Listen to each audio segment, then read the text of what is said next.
Hello ladies and gents who play keys at LCRF. This is a quick reference video on the sound and approach we're after when you step behind the keys on a Thursday night practice or weekends and everything. It's pretty simple and pretty laid back. Normally the simpler the better, because something that we do here at LCRF is we use tracks, and that comes from the computer. Every song 99.9% of the time has a track behind it, and there's a lot of things like pads and spacey sounds and synths and just like kind of the upper register sounds that are really hard and difficult to duplicate live without a bunch of keyboard players. We only have one usually at this time, so really to serve each song the best and the sound with the band, the front of house, is really to stick with some piano sounds and playing chords, being dynamic, playing loud when everybody gets louder, playing soft when everybody gets soft, and playing low when you want to stay out of the way of guitars, and discovering all the options of inversions you can use to kind of keep your sound in a certain area. For instance, like C, if you're playing C, maybe the best C to play is this first inversion or the second inversion, so on and so forth. Looking up YouTube videos on those is a great way to get better.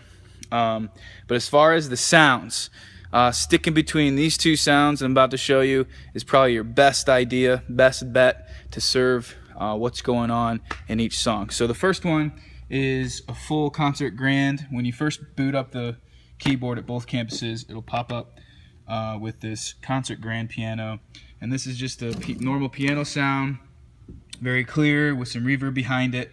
You'll use that for most fast songs, openers and things.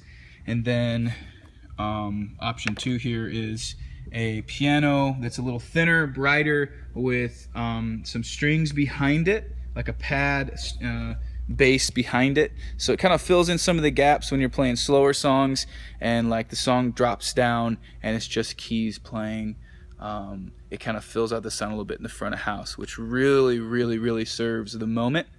And like I said before, a lot of the time there's a lot of strings and pads and other things in the track, and if you're playing anything that's not really percussive like a piano, if you're doing organs or pads or strings or something, you're just adding more mud to the mix, really, and you're clouding the natural character of the tracks, which really is what people recognize when they hear a song, and it's just creating mud in the front of house.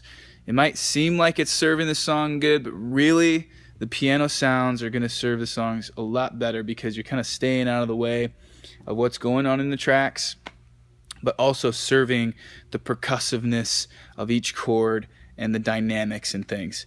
You can be a lot more dynamic with a piano sound than you can with a pad, unless you're moving your volume up and down. And we don't really suggest that you do that either. Get feedback from the audio team. If you're playing too light in spots or playing too hard in spots, if you have a good consistent sound, if they're getting a good consistent sound from you, be coachable, and we're all in this together. So if you have any questions, ask your worship leader if you should just drop out in a spot or play more in a spot or play harder or more intense or higher or lower or whatever. But gauge what you're hearing from when you're practicing and stick with that and do your best. And unless you're approached about a part or something that you maybe missed, you must be doing a great job. You guys normally do. So be conscious of what's in the track. It's always posted online. It has the file name of the title of the song and then dash track. Take a listen to that so you can have a good idea of what's going on in it to really serve it the best. And if there's some melody line that you can layer with the piano with it, that's normally pretty cool sometimes. And yeah, it's really a simple approach, but playing during prayers, like when the worship leader prays at the end of the set and when the pastor's praying, are really important as well. It's so simple, but really you're really ushering people into a moment that they can experience their Creator, and it's pretty intense. So thanks for all that you do, and I hope this helps.